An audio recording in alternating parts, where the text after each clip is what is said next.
It's 2008. Turok's reboot releases. I didn't get it right away because I was poor and had only just got an Xbox 360 that year. Fast forward to the next year and Turok 08 had a price drop to 20 bucks new. I was so excited that I went out and got it, but my mom hated how violent it looked. I barely got past the tutorial before she said I had to return it. I was 14 at the time, so this clearly frustrated me. Went back to the game store and saw this other new game I played a demo for recently, Jurassic the Hunted. I got the game and the rest, as they say, is prehistory. To boil this game down to a T, it's the food at home meme but with dinosaurs. It's not very long, but I had a lot of fun with it. Sure, I really wanted 08 Turok, but I wouldn't get to play that for another 11 years. So I had to settle for this. As a massive dinosaur enthusiast, I still think this is worth the playthrough. Will you really get mad at wasting roughly 3 hours of your life? Yeah, the game is that short. The fact there are barely any AAA single-player dinosaur games makes me thankful for its short existence. No, seriously, think on how many exist. I'm talking strictly first-person shooters. I'll talk about that another time. I'll dive right into this game. The game opens with a simple text that explains a scientist went missing 28 years ago. The scene then transitions to show our characters on a plane. The annoyed woman is Sabrina Saris. She hired our main character and his boss to be personal security while she looks for her dad in the middle of the Bermuda Triangle. Craig Dillon is our main character, and his boss is Armando Rock de Pieta. Things kick off immediately as the plane takes hits from the storm. Our heroes jump out of the plane and Dillon gets zapped by a lightning ball. This game is a budget title from 2009. That means there won't be a plethora of cutscenes to enjoy. Do you really care about this story? Dinosaurs and man crossing paths usually involves lost islands, time travel, or genetic engineering. If you want quality, then I recommend Dino Crisis or 2005's King Kong. This story will involve lost islands mixed with time travel. I'll go over the dinosaur threats, the weapons, and finally if you should partake. This game is quick to show off the velociraptors when Dillon wakes up from his nap. Velociraptors were made famous by Jurassic Park, but were changed to be more intimidating. Real-life velociraptors are the size you see here. I like this because I think people should be aware of the actual animal's dimensions. Sure, there's no feathers, but I'm nostalgic for 90s depictions of it, so I'll allow it. Them using true-size velociraptors means they'll fill the role that compies normally do, ankle biters. What then fills the role of the Jurassic Park raptors? The same dinosaur that those creatures were modeled after, Deinonychus. Deinonychus wasn't 6 feet tall either, but these guys aren't feathered either, so ha! I appreciate the red color they went with for half of these raptors. Having read the Carnosaur novel, that specimen was described as being a blood red color. Deinonychus are the main threat you face in this game, but they're not the only dinos. Among the hordes of prehistoric beasts scattered throughout the game are, I'm gonna butcher this, Pterodactylus atrox. This pterosaur made an appearance in the Jurassic Park novel, but isn't in the film. In the book, they harass Grant and the kids. They aren't as big of a nuisance here, but don't underestimate them. They fly around the sky in most of the game, but there are key locations where they are more apparent in. One of those locations being a high-rise treetop bridge. I think Turok Dinosaur Hunter did it better. The treetop level, I mean. Let me talk about the herbivores real quick before I move on to the main course. Shh, don't let the monsters come over here. They're not monsters, X. They're just animals, and these are herbivores. That means they only eat vegetables, but for you I think they make an exception. Well, I hate the other kind. Only 2 herbivores appear in the game, Pachylocephalosaurus and Brachiosaurus. Pachyos are mostly dead body dressing that the raptors are feasting on, but a herd do appear in one instance when they're running away from something. These could have been an interesting enemy that would have inflicted ramming damage or something, but I guess herbivores need to be seen as harmless. The long necks only get one real prominent scene, and a bit of an Easter egg. Oh wait, there is a dead Triceratops near the final stretch of the game. That could have been a fun boss fight, as Dino Crisis 2 has shown. Just because it eats greens doesn't mean it can't throw down. Do you think those spikes are just for show? If you thought little raptors and big raptors are bad, then get ready for even bigger raptors. That's right, Utah Raptor's an enemy in this game. This dromaeosaur can take quite the beating. Don't get careless around any of these guys because they can kill you super fast. It's awesome that this dino's in the game. Utahraptor's been slowly getting traction in the zeitgeist of general audiences. It helps to make the Jurassic Park raptors look like dorks. Being a little taller than 6 feet and really long, these big birds should not be underestimated. I haven't played every single dinosaur game prior to this title, but the Venatosaurus and King Kong are roughly Utahraptor sized. These raptors can take a lot of punishment and serve as mini bosses when they appear. I almost forgot to mention, Dilophosaurus is in this game, and yes, they riff on the Jurassic Park version, just like everybody else does. Maybe someday we'll get an actual, accurate-sized Dilophosaurus, like in the Carnosaur novel. Hey, read the Carnosaur novel if you haven't read it yet. It's really good. Are you scared of big bugs? Don't worry, there's no giant spiders here. Instead, it's a different kind of arachnid. Giant scorpions! Their venomous stings don't inflict too much damage, but they love to come in large numbers, so tread carefully. Next up, the Tyrant King Lizard himself appears, Tyrannosaurus Rex. The boss battle is a turret section, which I guess makes sense because at this point of the game, you don't have explosives outside of grenades. Shooting it with the turret helps make up the difference. Careful though, because those pesky pterosaurs will take swipes at you here. What's a bit strange is that you immediately fight another T-Rex after killing the first one. It's not even the end of the game and they did something like that. Well, spoilers if that mattered a lot to you. The reason the devs decided to rush a second boss fight with the T-Rex was to establish a bigger threat. Meet Spike the Spinosaurus.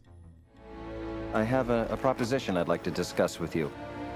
I've chartered an airplane to fly us over Isla Sorna, and we'd like you to be our guide. We'd love to make a contribution to your research here. It could almost be paradise. My God, I'd forgotten. We have a landing strip up You ahead. cannot land on this island. Oh my God!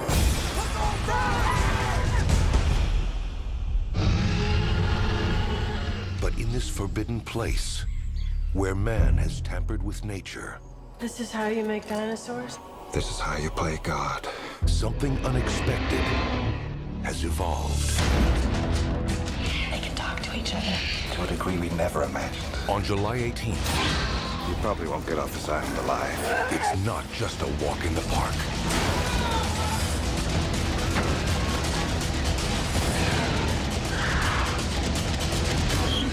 They set a trap. They actually set a trap.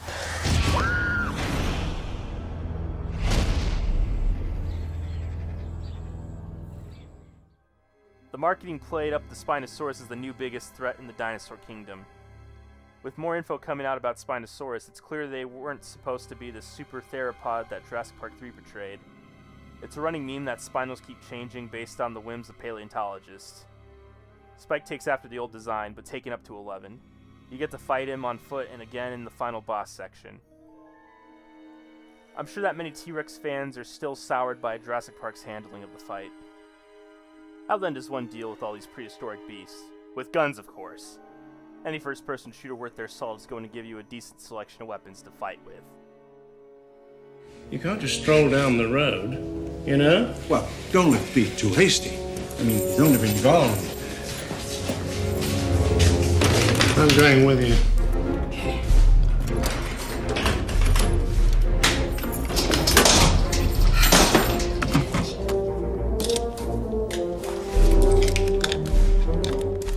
As this is a time out of sync story, the weapon selection will be from across different eras. Weapon upgrades are available in the form of magazine expansions. I'm not going to go over every single weapon, just the ones that felt iconic for this type of game. Modern weapons are cool, but the out-of-place guns will garner more discussion from friends. You can only carry 4 weapons, but you don't really need that much more. The starting gun is a .45 caliber Colt XSE handgun. It's not bad and offers decent protection against smaller raptors. The more interesting pistol you can find is a full-auto Glock 18. It's just such a funny choice. The next gun is a personal favorite of mine from World War II, the Browning automatic rifle. It's classified as an assault rifle in this game, but was closer to being a light machine gun. Maybe it's from a timeline where they didn't make this thing oversized and cumbersome.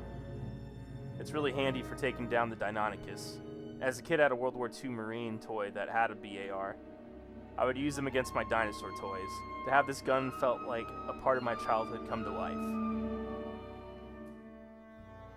A 45 caliber pistol and a 30-06 rifle don't seem that far-fetched in this setting. How about a revolver action rifle?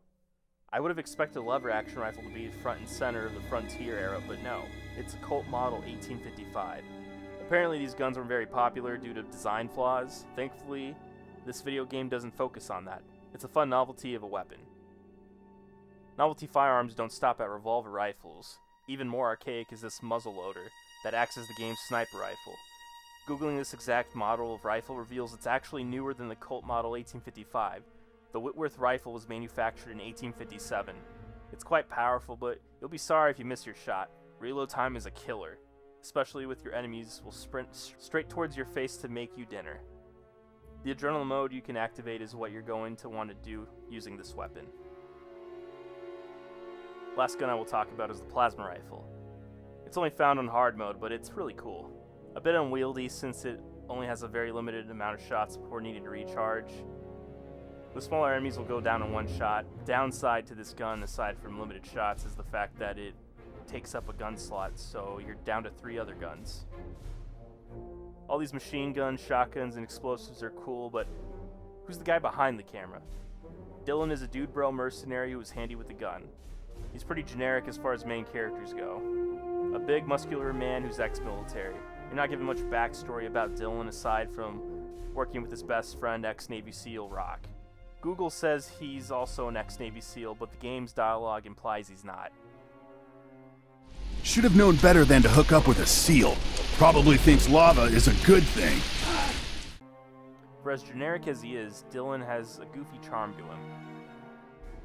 He's quite the chatterbox in this battle against the dinosaur-infested island. You don't get heroes like that often anymore. It's fun to have a throwback to the older style of first-person protagonist. Being separated from the team, let me talk about those other dudes. Dylan's boss and best friend is Armando Rock de Pierda. You see him briefly in the intro, but shows up again later as an old man thanks to Time Vortex shenanigans.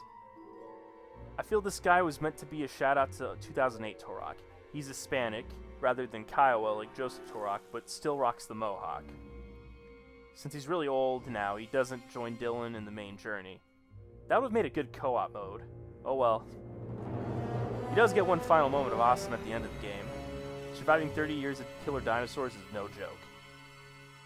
The last 2 characters that appear are Sabrina Sayris and her father, Dr. Sayris.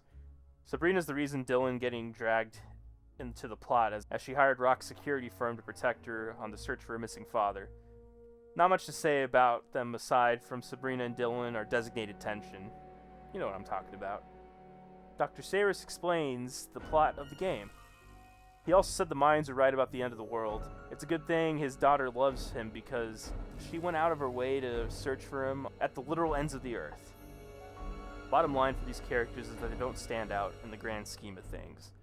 The dinosaurs are what people are here for, so the creatives behind these types of games don't think to put much thought into the characters. Do you know what? I hate that thought process. Characters should be interesting, even if they aren't the main attraction. Jurassic Park would not be as fondly remembered if Alan Grant and Ian Malcolm were boring. Regina from Dino Crisis has a great design that catches your eye. Her deadpan delivery to things happening around her helps sell the threat of the dinosaurs. Dylan may not be Master Chief or Duke Nukem, but he's passable. It's mainly the other 3 that I think needed more to do than to make them stand out. Jurassic the Hunted is a fun game that I think you can get some enjoyment out of. The single player will not go beyond the 4 hours, but there's plenty of replayability.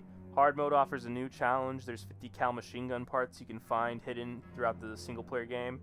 Usable in survivor mode. You fight waves of raptors until you die. There's no ending to them. I recommend this game to hardcore dinosaur fans who want something other than a park builder or weaponless survival horror game that is the majority of dino indie games on Steam. Maybe one day we can get a remaster, decompilation, or Xbox adds to the backwards compatibility list. I'll continue my journey with playing all the dinosaur games I can find. Republic Trooper 125 signing off.